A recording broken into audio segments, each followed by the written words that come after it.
if you just got laid off, you don't need passive income ideas. What you need is emergency cash flow. The problem with most videos on how to make money after a layoff is that those people have actually never been through a layoff before. So they tell you to start a YouTube channel, sell an ebook, start a podcast, blah blah blah blah blah. As someone who has attempted most side hustles at some point in my life, I can actually assure you these things are not going to make you money in the first year or even in the first 2 years. Mind you, in reality, people who just lost their job are worried about paying their rent or their mortgage, keeping their health insurance, being able to buy groceries and all. So the last thing they need right now is a passive income idea. So what I'm about to give you are not passive income ideas at all. These are emergency cash flow strategies that is designed to help you pay bills while you figure out the next thing to do. And some of these ideas can put money in your account in as little as 24 hours. So let's get into it. The first one is become a driver for Uber, for Lyft, or whatever the equivalent is in your country. If you have a qualifying vehicle, you can actually start earning money relatively quickly. The sign-up process is usually easy and you get paid per ride. So imagine taking something like 20 rides a day with an average cost of say $18. That's good money. Also, if you choose to drive at night, you tend to make more money. So if you have a car, this is the first option I recommend because you can start making money as quick as possible. Now I know at first you might find it humiliating or embarrassing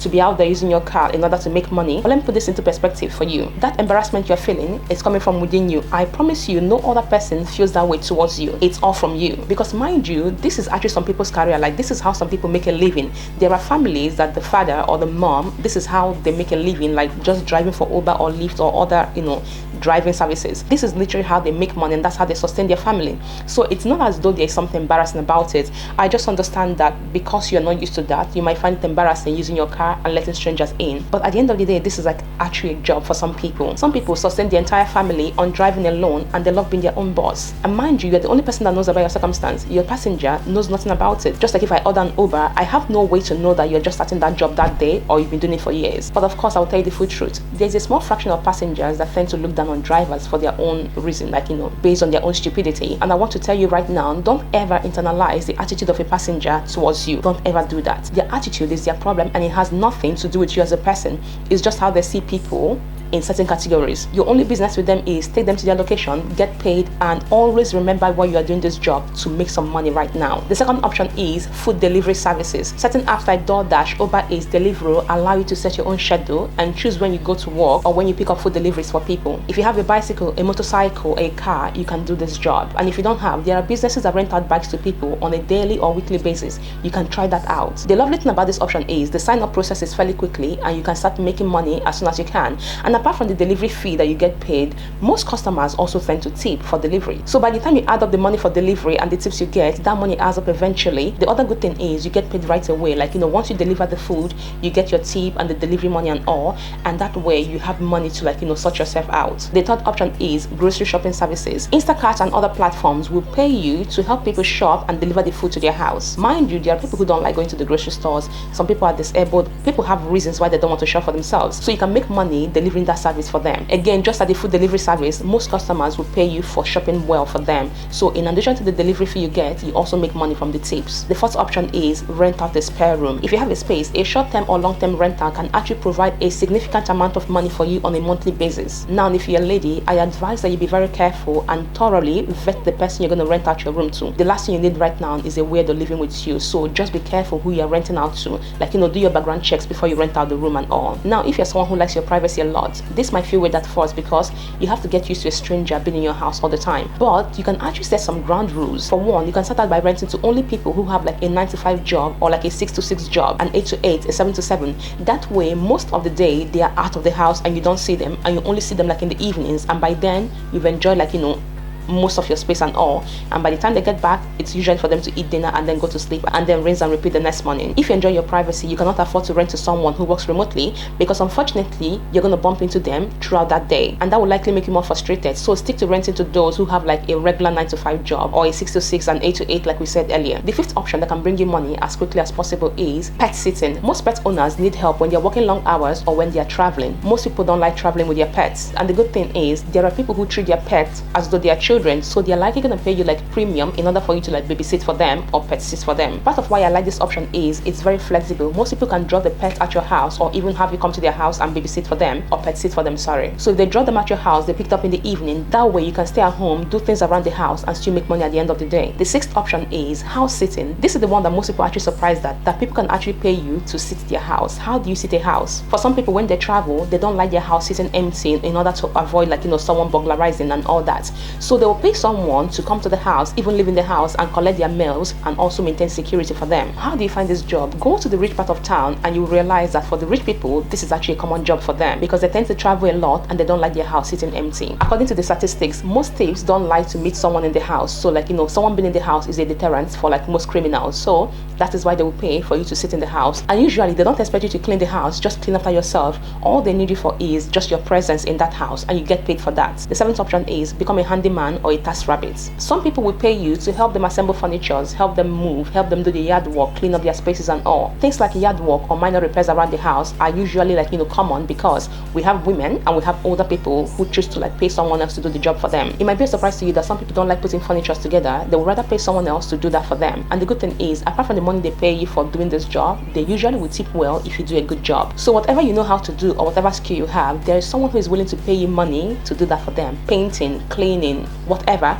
People are willing to pay premium money just for you to help them do that. For most people, they rather have someone do that for them, and for others, their time is more expensive than whatever amount you're charging. The eighth option is sell home cooked food. If your local laws permit you, selling food or meal prepping for people is actually an easy way to generate income quickly. If you're a great cook, this business is the easiest to start because I've seen people selling food like on Facebook Marketplace or even like word of mouth or just handing out flyers to say that they're selling food. So check your local laws and see if this is an option for you. In line with that, the next option is farmers market. If you can bake pastries, make sauces, make jams or even like specialty food items, you can actually go to your farmers market and sell those things there. The good thing about going to a farmers market is that the customer base you find there are used to buying things that are homemade, so it's likely you have no problem finding customers. And mind you, you're not going out there scouting for customers, they come there to meet you. All you have to do is have the best product and let them look good and the customers will come. Just go to TikTok or YouTube and search up videos of people setting up their stands in their farmers market and see how they set up stands and do yours just like that. If you're good at baking and cooking, you're going to thrive in this place. The 10th option is childcare or babysitting. Most families with children will need assistance here and there. There's many platforms where you can list yourself as a babysitter in your area and then the people that need you will find you. The other thing is word of mouth can do as well. You can tell someone to tell someone that if they need childcare, you are available to help them with that. You'll be surprised at how quickly people share that information. The good thing is when you tell someone that you do this job, it's easier for them to remember the next time they find someone who needs that service. The 11th option is one that most people can do, and that is cleaning services. Residential cleaning requires minimal startup costs and it's easier for you to become a repeat customer if you do a good job. I believe that most of us can clean a house, so this is a viable option for majority of us. How do you get customers? Again, hand out flyers, mouth to mouth, post yourself on Facebook Marketplace and also their platforms, even like the TaskRabbit. I think TaskRabbit will let you list yourself as a cleaner as well. I'm gonna check. I think on TaskRabbit you can list yourself as a cleaner. That way you can make little money here and there from people who need their houses clean. Also, I have to warn you, if you ever get into cleaning for people, please do a good job. People don't play about their spaces. Mind you, this is someone's intimate space and they're bringing you into it. So the best thing you could do for them is respect that and do a good job for them. And the good thing is people don't like bringing multiple people into their intimate space, so once you do a good job they will likely retain you than bring another person next time. So you clean this week for them and you're sure of returning in another week or in 2 weeks. That way you build a customer base and you're sure of them returning. The final one, and the one that in my opinion most people tend to not look at, is becoming a house manager. Instead of you being a babysitter only, you can actually include the role of a house manager and charge slightly higher. A house manager is the brain of a household and they coordinate everything, which then gives the parents time to take time off and attend to other things. Do you know who's going to appreciate this service so much? That is your customer base. In my opinion, doctors and women who run very successful businesses. So why doctors? For one, doctors work very long hours, and mind you, there are female doctors who have children. Who takes care of those children for them? Babysitters. And then imagine being a babysitter and then an additional option of also being a house manager for them, so they don't have to worry about the household, buying groceries, cleaning the house and all, doing laundries, changing the bed sheets. You do that for them and they pay you slightly higher than a babysitter. Also, single dads who run very successful businesses will also avail of this service as well, because they work long hours, they have children, and the last thing they want is something that derails them from their business. So they will pay more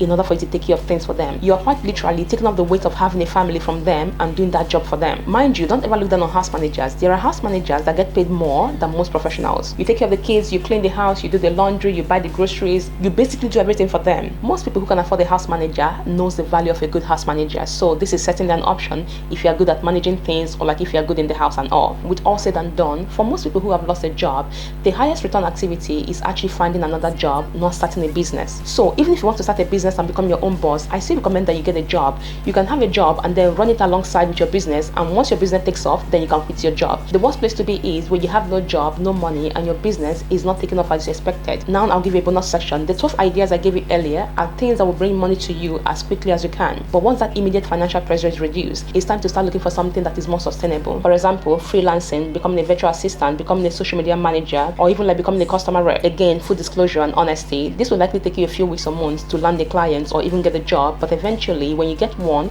it will reduce that financial pressure. Also, it will replace a very significant amount of the salary that you lost. And finally, I'll give you income streams that you should plan for long term. This is where you now start the YouTube channel, a podcast, Canva templates, or even like other digital downloads that will make you money long term. These are the income streams that most people on social media reflect on without telling you the full truth, which is it will take you a long time to make money off of these ones. These are best built when you already have like another source of income that are covering your bills. The goal after a layoff is not for you to find like one income stream that will replace your entire salary. It is to find like multiple sources of income here and there that you can stack up and make a significant amount of money. That way you reduce your financial pressure and give yourself enough time to make like strategic moves in getting another job. Don't look for one source of income that will make you rich, just look for multiples that add up eventually. It's easier to have 5 sources give you like $1,000 than to have one source give you $1,000. So go the smart route, which is like getting multiples instead of looking for like one blockbuster that will make you money. Just a final word of advice: go out there, keep your head high, and just know that you got this. At the end of the day, you're gonna be fine. Also look around your house and see if there's anything that you don't need anymore that you can sell off in order to make money. For instance, if you have clothes, shoes, furniture, appliances that you no longer use, that could be a source of income for you. Like sell those things on like the marketplace and get some money. Any little amount that you get will go a long way in taking off financial pressure from you. And with that said, good luck. Alright guys, thanks for watching this video. Don't forget to like, share, subscribe, comment, hype and all that, and I'll see you guys in my next one, and I hope you found this very helpful. Like I said earlier, good luck and you got this.